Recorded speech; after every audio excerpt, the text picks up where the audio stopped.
Hello and welcome. Today we're inside a 2010 E90 BMW 328i, graciously known to me by my friend Neon. He does not like to be on camera, so we're just going to...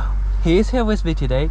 We're just going to try to not show his face. And this is his car that he bought. For a 2010 car with 102,000 miles, the leather and the interior, he's kept it in very pristine conditions. Check out under the hood, do a quick walk around.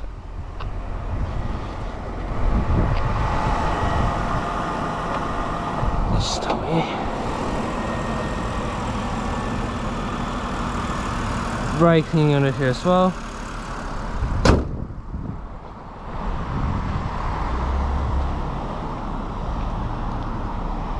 Very clean car. Of course, it's a bit dirty. We both we don't really have time to wash our cars for a while, but let's get in and go for first impressions. I've never driven this car before. Alright, we are here in the Cayennes, even though this is not where this car is most at home, but we were just out here. I was driving in my Type R, so for convenience sake we're just gonna stay here. First impressions. The steering is really direct, and there's some good feedback to it because it's an old school hydraulic rack. Throttle is pretty sensitive. It's very easy to drive.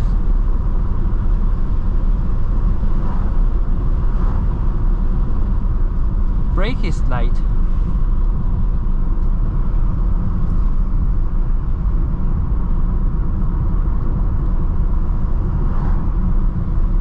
Suspension is really subtle.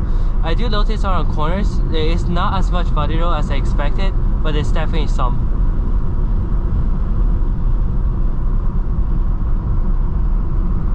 The brake pedal has a BMW feel where when you first price it, it's not a lot, but when you price it more, you get significantly more of an exponential increase.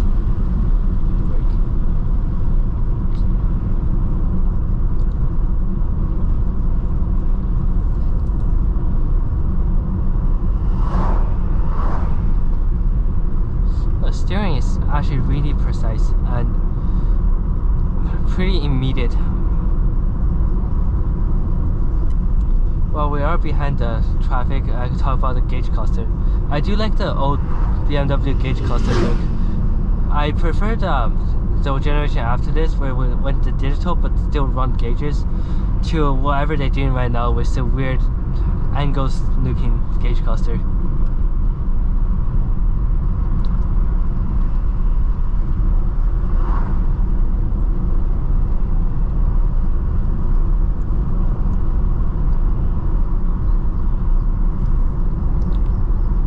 Is really soft. It's soft, but it's not too soft where it doesn't handle on the corner.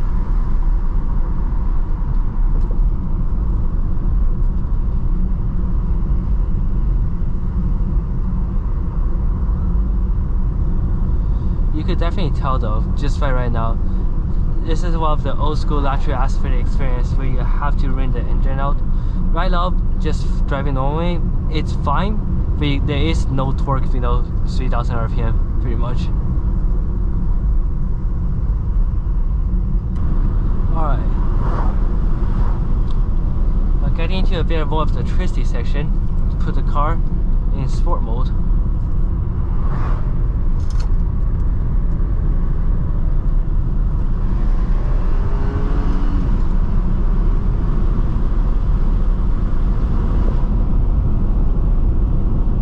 Definitely not slow.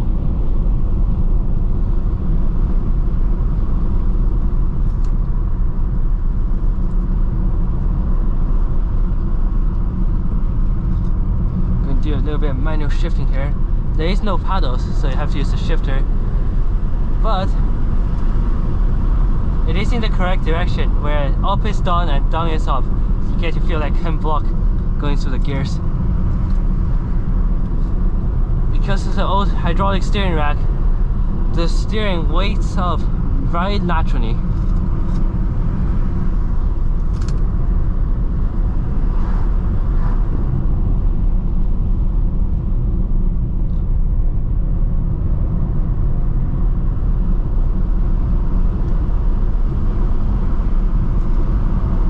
You can feel the car gets a sudden more boost of power above 4,000 RPM. Surprisingly grippy little car.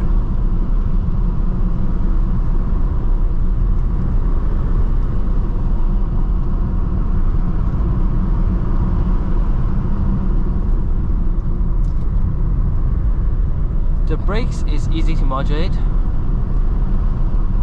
So it's a throttle. Up here, this car is not the fastest thing in the world up here in the canyons, but it's certainly easy. And as a daily driver, I think this car will make a lot of sense. Cabin insulation. Now with all the windows up, it's much quieter. I'm sure you guys could hear me much better. But here at highway speeds, quite bumpy canyon road. The ride is smooth. The car is quiet, settles out at 2,000 RPM. The transmission is smooth. There's not much road noise. Insulation is very good. As a car, this thing accomplishes its job really well. And when you need the power, it's certainly there. The E90 sounds good as well. 6-speed ZF automatic.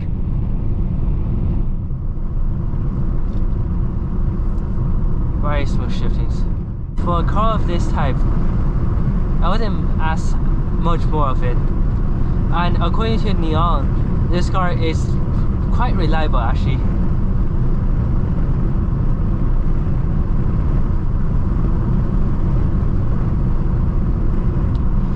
I actually miss this generation of BMWs where BMW actually prioritized driving experience above everything else.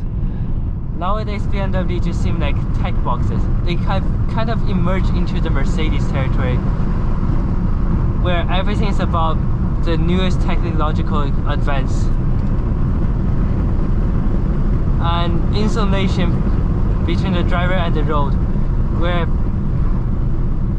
back in the old days, even though it's only 14 years ago, in a car like this, even in a base series, this car has manual seats, so it's like really basic. You still have a good old naturally aspirated E90 with some good steering feel and a playful chassis.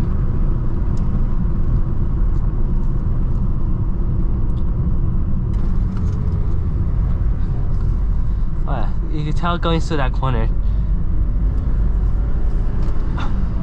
A BMW chassis, it's well balanced. It feels well balanced.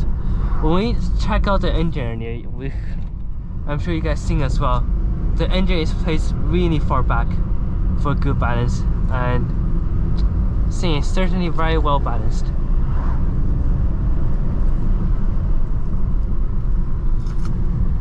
Following this taking off, it's pretty fun.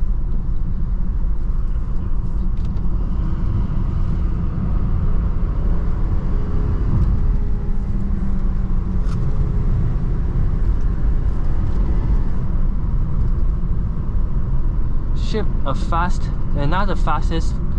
It's no Porsche PDK after all, but it's definitely fast enough.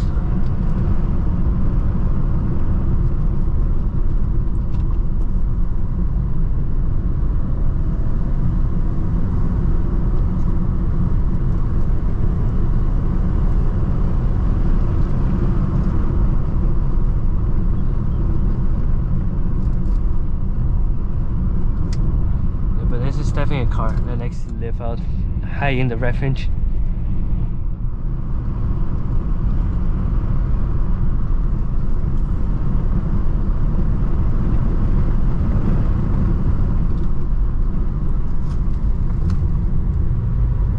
Oh my god, what is that Taycan doing?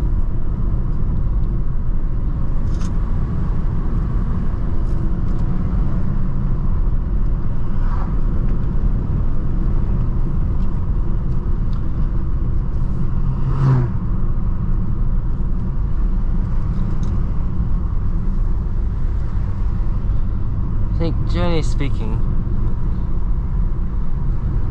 the reason why these cars depreciate so much, and for about $12,000, $10,000 probably, you're getting quite a good car. It's comfortable. It handles quite well on the Cayennes. It is missing an ISD though.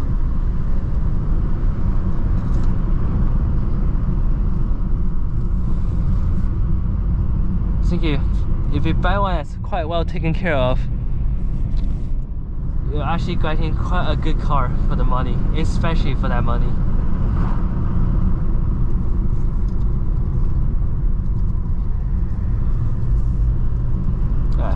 In normal drive transmission mode, it's clearly not tuned for the Cayennes.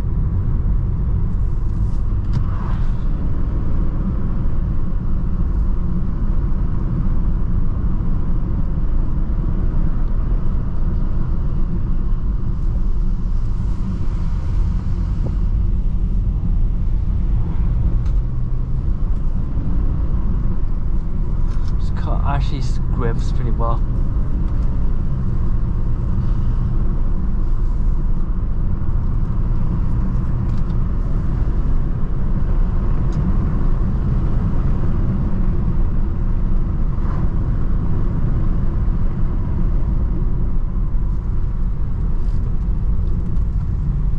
Steering ratio is pretty short. It's not as long as I imagined.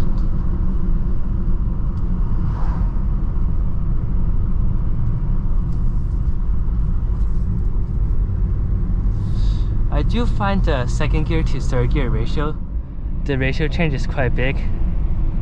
Second gear appears to be much shorter than third.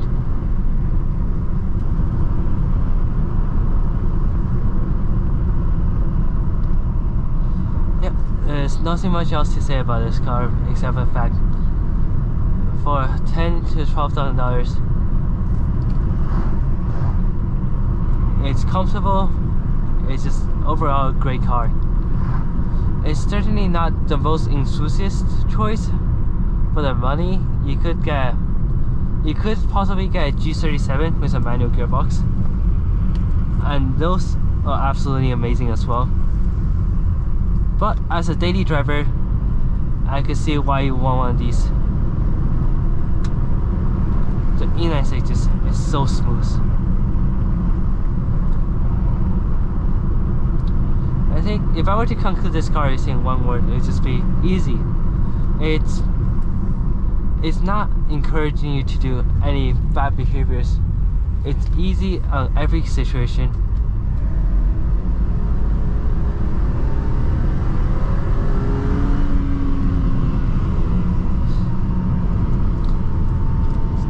E96 is smooth. The steering, it's definitely more heavy than modern cars, but you do get more feedback. And I do like the weight. The weight is really quite less up here.